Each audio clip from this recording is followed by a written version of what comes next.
नमस्कार। स्वागत है आपका इंडिया गेट टीवी पर। मैं हूं अजय सेतिया। मित्रों, अरविंद केजरीवाल की गिरफ्तारी और दिल्ली विधानसभा भंग करने का रास्ता अब साफ होता जा रहा है।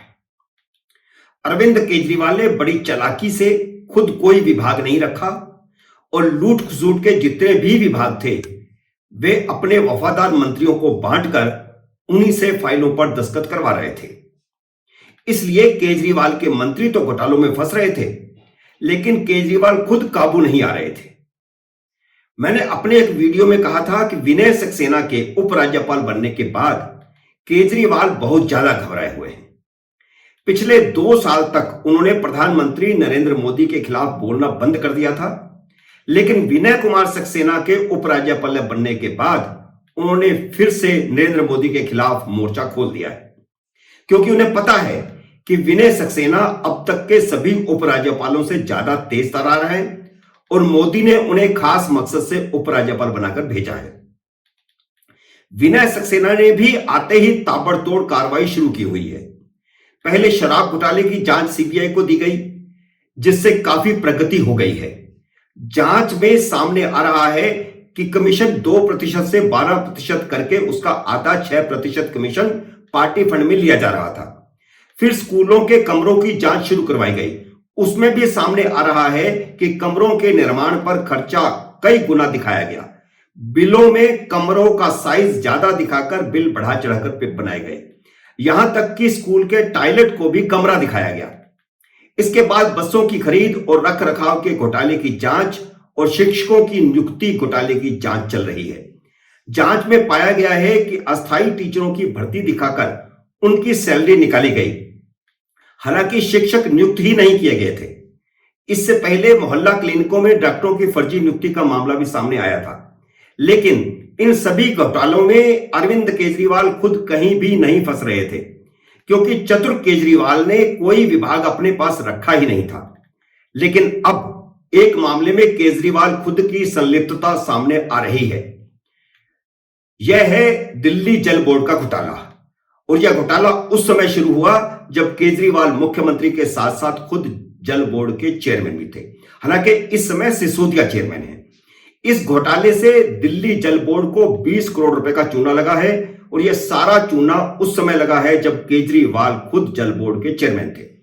उपराज्यपाल ने मुख्य सचिव को जांच के आदेश जारी कर दिए हैं। दिल्ली जल बोर्ड के अधिकारियों के खिलाफ एफआईआर दर्ज करने के आदेश भी हो चुके हैं। मामला यह है कि 2012 से 2019 तक उपभोक्ताओं से इकट्ठा किए गए 20 करोड़ रुपए बिलों की वसूली दिल्ली जल बोर्ड के बैंक के खाते में जमा ही नहीं हुई, बल्कि एक निजी खाते में जमा हुई। यह घोटाला दिल्ली जल बोर्ड के चेयरमैन, दिल्ली जल बोर्ड के अधिकारियों और कारपोरेशन बैंक, जो अब यूनियन बैंक में मर्ज हो चुका है, इन सबकी मिली भगत से हुआ।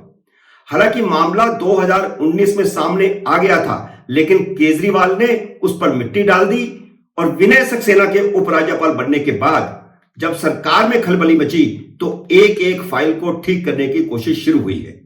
इसी कड़ी में दिल्ली के उप मुख्यमंत्री, जो इस समय जल बोर्ड के चेयरमैन भी हैं, उन्होंने पिछले हफ्ते ही दिल्ली जल बोर्ड के सीईओ को अधिकारियों की जांच और सख्त कार्रवाई के निर्देश दिए। मैंने पहले भी बताया कि केजरीवाल और सिसोदिया दोनों ही डरे हुए हैं। तो अब इस समय जल बोर्ड के चेयरमैन सिसोदिया हैं और सिसोदिया ने पिछले हफ्ते ही जांच के आदेश दिए हैं। 2012 में जब केजरीवाल जल बोर्ड के अध्यक्ष थे, तब दिल्ली जल बोर्ड ने कारपोरेशन बैंक को उपभोक्ताओं से बिल और रिकवरी का जिम्मा सौंपा था। कारपोरेशन बैंक ने यह काम आगे एक दूसरी निजी कंपनी फ्रेश पे आईटी सॉल्यूशन प्राइवेट लिमिटेड को दे दिया, जो कॉन्ट्रैक्ट का सीधे तौर पर उल्लंघन था। 7 सालों तक उपभोक्ताओं से मिली पानी के बिलों की राशि दिल्ली जल बोर्ड के खातों में जमा नहीं की गई, बल्कि एक प्राइवेट बैंक खाते में जमा की गई, जिसका नाम मैंने अभी बताया है। 2019 में इस हेराफेरी की जानकारी मिल गई थी, लेकिन इसके बावजूद भी दिल्ली जल बोर्ड के चेयरमैन केजरीवाल ने बैंक के साथ कॉन्ट्रैक्ट जारी रखा। इस बीच 2 बार कॉन्ट्रैक्ट बढ़ाया गया था। 2019 में जब घपला सामने आ गया, इसके बावजूद कॉन्ट्रैक्ट को बढ़ा दिया गया। इतना ही नहीं बल्कि बैंक का कमीशन भी 5% से बढ़ा करके 6% कर दिया गया। जो 20 करोड़ रुपए बैंक के खाते में, दिल्ली जल बोर्ड के खाते में ट्रांसफर होने थे, वो पैसा दिल्ली जल बोर्ड के पास पहुंचा ही नहीं। इस बीच 2020 में कारपोरेशन बैंक का यूनियन बैंक में विलय हो गया। कॉन्ट्रैक्ट के नियमों के मुताबिक उपभोक्ता से बिल की राशि इकट्ठा करने वाले बैंक को 24 घंटे के भीतर पैसा दिल्ली जल बोर्ड के खाते में जमा करना था। लेकिन दिल्ली जल बोर्ड और बैंक अधिकारियों ने इस नियम का भी उल्लंघन किया। बिल की राशि जो उपभोक्ताओं के से कैश में मिली थी, वह फेडरल बैंक में जमा की गई और फेडरल बैंक को मिली राशि भी उसने दिल्ली जल बोर्ड के खाते में जमा करने के बजाय एक प्राइवेट अकाउंट अरोम ई प्राइवेट लिमिटेड को के खाते में जमा करवा दी गई। कैश को दिल्ली जल बोर्ड के खाते में जमा करने के बजाय किसी प्राइवेट कंपनी के खाते में जमा करना एक बड़ा घोटाला है। इसके आदेश किसने दिए थे, इसकी भी जांच होगी। उपराज्यपाल ने 15 दिनों के भीतर इस पूरे मामले पर मुख्य सचिव से रिपोर्ट मांगी है। अब अधिकारियों पर गाज गिरेगी तो वे बताएंगे कि उन्होंने यह काम बोर्ड के चेयरमैन अरविंद केजरीवाल के आदेश से किया था और इस तरह केजरीवाल अब सीधे फंसने वाले हैं। मित्रों, उम्मीद है मेरा यह वीडियो आपको पसंद आया होगा, मेरा यह विश्लेषण आपको पसंद आया होगा।